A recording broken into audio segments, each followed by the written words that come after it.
আৰু যি প্ৰক্ৰিয়া PPF আৰু UPPL দুইটা আঞ্চলিক বড়ো ৰাজনৈতিক দল বিটিআৰ কেন্দ্ৰিক সেই দুইটা আঞ্চলিকতাবাদী ৰাজনৈতিক দলত একত্ৰিতভাৱে বুজাবুজি আধাৰত আগুৱাই যোৱাৰ কাৰণে আমাৰ এটা প্ৰক্ৰিয়া চলিছিল। দুই দলৰ মুৰব্বী আগ্ৰামা মহিলাৰী ডাঙৰীয়া প্ৰমোদ বড়ো ডাঙৰীয়া তেওঁলোকে সন্মতি প্ৰদান কৰিছিল। সেই সময়ত তেওঁলোকৰ দলৰ শীৰ্ষ নেতৃত্ব আমাৰ লগত বিভিন্ন ঠাইত শিলিগুড়িয়ে হওক, গুৱাহাটী হওক, ঢালিগাঁও হওক, কোকৰাঝাৰ মিলিত হৈছিল। আলোচনা খুব ক্ষিপ্ৰতাৰে আৰু খুব বুজাবুজি আধাৰত আন্তৰিকতাভাৱে আগবাঢ়িছিল আৰু আহি 2024 ডিচেম্বৰ মাহত সেই আলোচনা স্থবিৰ হৈ পৰিছিল। সেই কথা আমি আগতেও প্ৰকাশ কৰিছোঁ।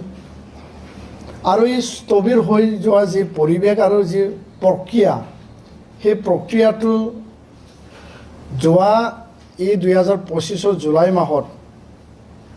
হাগ্ৰামা মহিলাৰী ডাঙৰীয়াই পুনৰ তেওঁ উত্থাপন কৰিলে বিভিন্ন সভা সমিতিত যে নিখিল বড়ো ছাত্ৰ সন্থাৰ সভাপতি,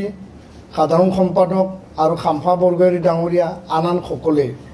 মোৰ ওচৰলৈ আহিছিল। তেওঁলোকে এটা গধুৰ দায়িত্ব লৈ গৈছিল যে প্ৰমোদ বড়ো ডাঙৰীয়া বিটিআৰ প্ৰধান, UPPLৰ মুৰব্বী আৰু হাগ্ৰামা মহিলাৰী ডাঙৰীয়া মোৰ লগত তেওঁ কৈছিল যে একেলগে মানে আলোচনাত মানে বহিবলৈ বা আলোচনা মিলিত হ'বলৈ তেওঁলোকে মোক প্ৰস্তাৱ দি গৈছিল আৰু সেই দায়িত্ব লৈ গৈছিল।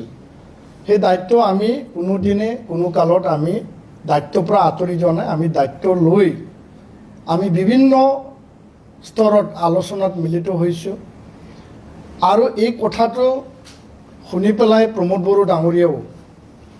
যে হাগ্ৰামা মহিলাৰী ডাঙৰীয়া যদি তেওঁ আলোচনা কৰিব বিচাৰে, তেওঁ যদি পজিটিভ, তেতিয়াহ'লে জাতীয় স্বাৰ্থত জাতীয় সংগঠনে যি এটা আহ্বান জনাইছে সেই আহ্বানটো আমি সন্মান সঁহাৰি জনাই পেলাই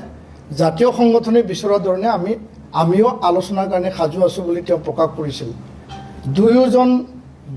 দুইটা দলৰ দুইগৰাকী মুৰব্বীয়ে যেতিয়া সন্মতি বা তেওঁলোকৰ আগ্ৰহ বা তেওঁলোকৰ যি পজিটিভ ইতিবাচক এটা সঁহাৰি তেওঁলোকে প্ৰদান জনালে বা আহ্বান জনালে, তেতিয়া নিখিল বড়ো ছাত্ৰ সন্থাই পুনৰ আমি আমাৰ বড়ো জাতিৰ গাৰ্জেনস্বৰূপ সংগঠন বড়ো সাহিত্য সভা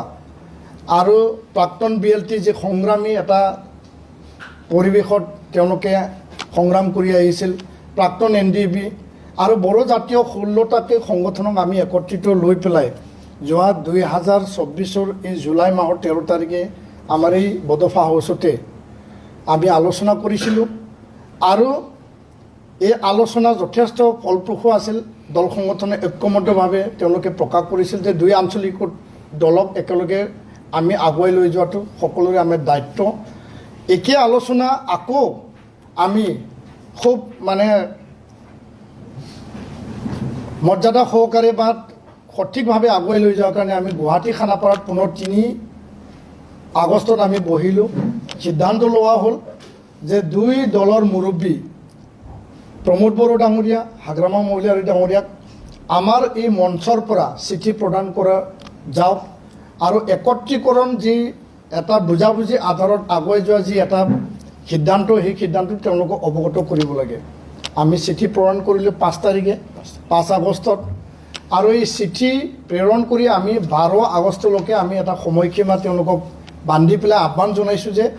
5 আগষ্টৰ পৰা 12 আগষ্টৰ ভিতৰত এই সংগঠনসমূহে হাগ্ৰামা মহিলাৰী ডাঙৰীয়াৰ লগত সুকীয়াকৈ, প্ৰমোদ বড়ো ডাঙৰীয়াৰ লগত সুকীয়াকৈ আমি আলোচনাত মিলিত হ'ব বিচাৰোঁ আৰু এই চিঠি প্ৰেৰণ কৰি পেলাই দুইটা দলৰ পৰা আমালৈ সঁহাৰি আহিছে। এটা লিখিতভাৱে আহিছে আৰু এটা ভাৰ্বেলি আহিছে। অলৰেডি কোৱা হ'ল যে প্ৰমোদ বড়ো ডাঙৰীয়াই তেওঁলোক আমাৰ লগত আলোচনাৰ কাৰণে মিলিত হোৱাৰ কাৰণে বিচাৰিছে। হাগ্ৰামা মহিলাৰী ডাঙৰীয়াৰ তৰফৰ পৰা আমালৈ চিঠি প্ৰেৰণ কৰা হৈছে।